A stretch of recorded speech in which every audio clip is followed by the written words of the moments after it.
This is a collection of some of the worst fates imaginable, all pulled from the world of true crime. These are all true stories. The victims and the perpetrators are real people who either suffered a disturbing end or inflicted one on someone else.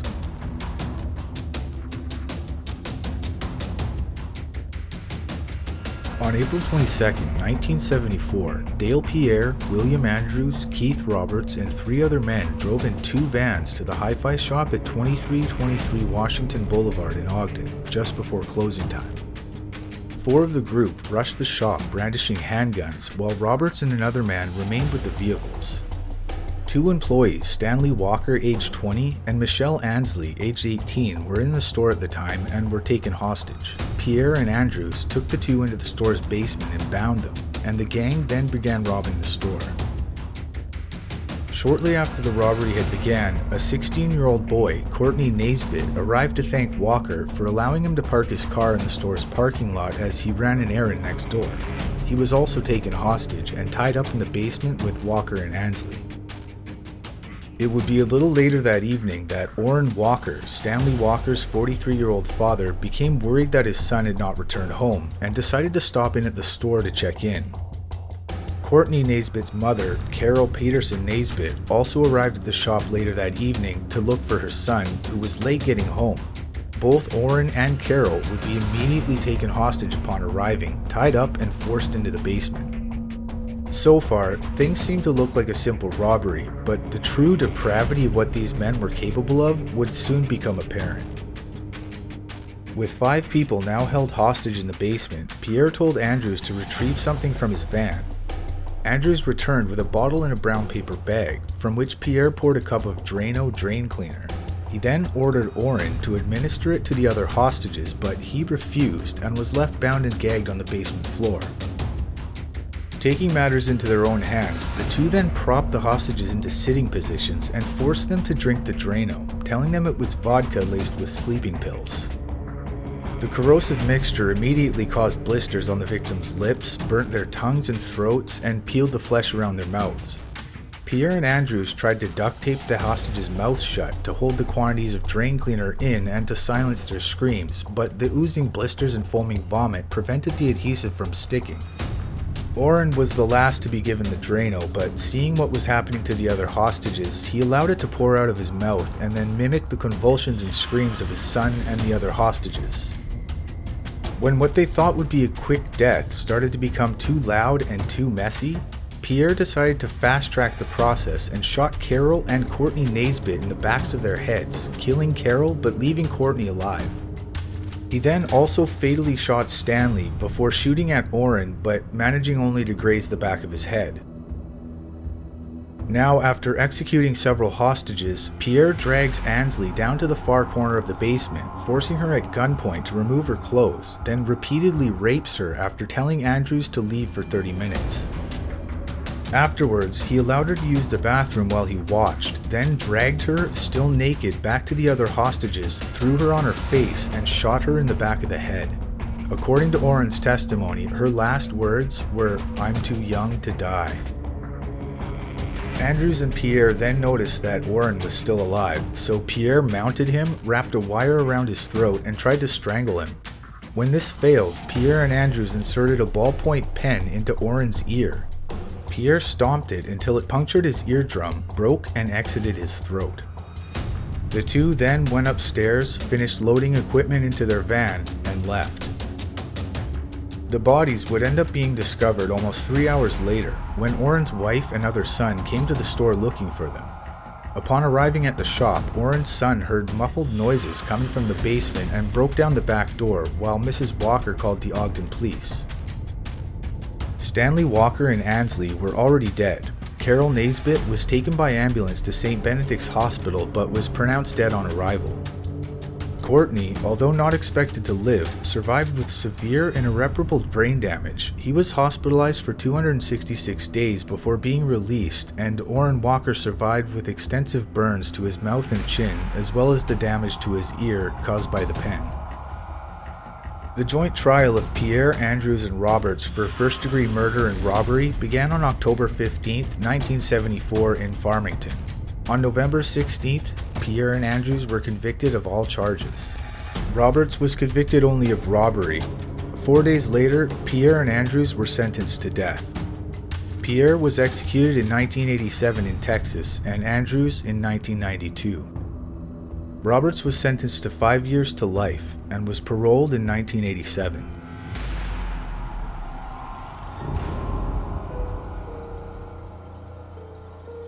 It was just before 4 p.m. on Thanksgiving Day when Bartley Dobbin swung into his workplace at Cannon Muskegon Corp on Lincoln Street in North Shores. His pregnant wife Susan and sons Bartley, 2 years old, and Peter, 15 months, were in the car with him. It would seem to anyone else to be a simple and quick errand, but in truth, it would turn out to be a horrific nightmare. Dobbin had swung by his workplace with the excuse that he had left his Bible and needed to retrieve it. When they arrived, he mentioned to his wife that he wanted to take the children in to show them around the place that he worked. Though it may seem peculiar to take your infant children on a tour of a foundry, at the time, Susan thought nothing of it and stayed in the car, thinking her husband would be no more than a few minutes. Once inside, with his 2 infant sons in hand, he immediately made his way to the transfer ladle. This is a large bucket about 7 feet wide that's used to move molten metal around inside the foundry. He then took his children one by one and placed them in the ladle, then turned on the burner. According to a North Shores police report, after committing this unthinkable act, he walked up to a security guard and told him matter-of-factly, "My kids are in the furnace." When the confused man replied, unsure if he was joking or not, asking if they fell in, Dobbin responded, "No, I put them in and lit it."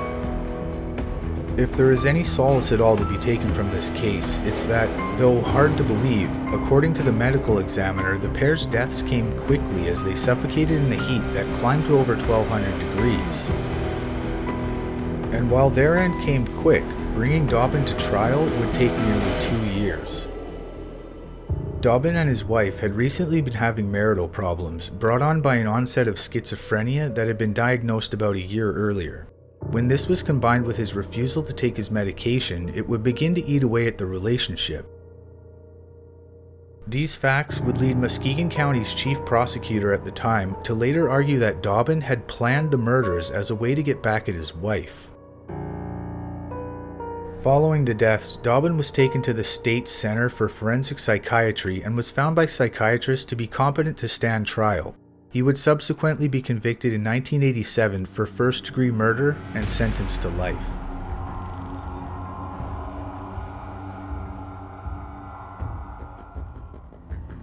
On Sunday evening in July 2007, 48-year-old Jennifer Pettit and her 11-year-old daughter Michaela went out to a local Stop and Shop grocery store in Cheshire, Connecticut. They picked up food for a family dinner that Michaela and her mom were going to prepare. During their trip to the grocery store, Joshua Komisarjevsky noticed them and took interest in at least one of them, then followed them home. Prosecutors would later argue at the trial that Komisarjevsky was motivated by money and his interest in Michaela.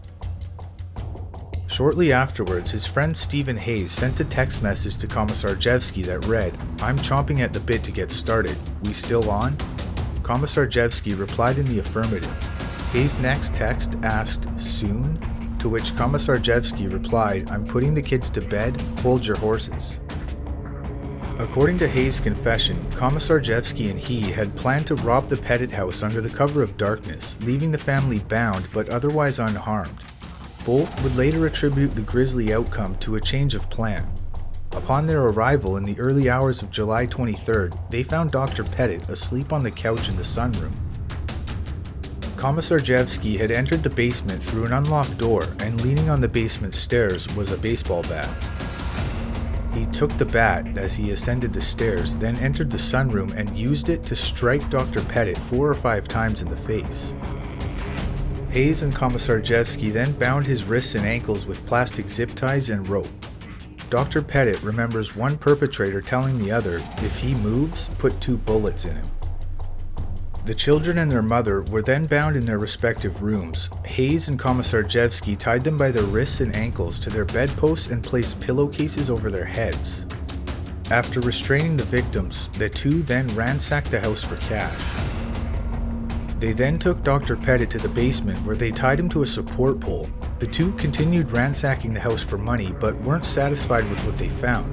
But when they found a check registered with $40,000, they hatched a plan to get the money they came for. Surveillance video from a gas station shows Hayes purchasing $10 worth of gasoline in 2 cans that were taken from the Pettit home.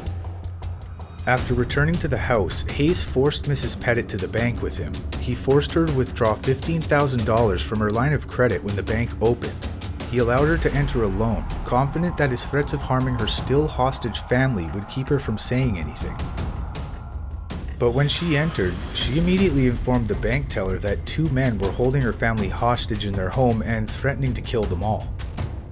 Bank surveillance cameras captured the entire transaction. The bank manager called 911 and reported the situation to police while Mrs. Pettit was still with the teller. The manager reported to the 911 dispatcher in real time as she left the bank. The manager told the dispatcher that Pettit had indicated that the home invaders were being nice and that she believed they only wanted money. The Cheshire Police responded to the bank's report by assessing the situation and setting up a vehicle perimeter without revealing their presence.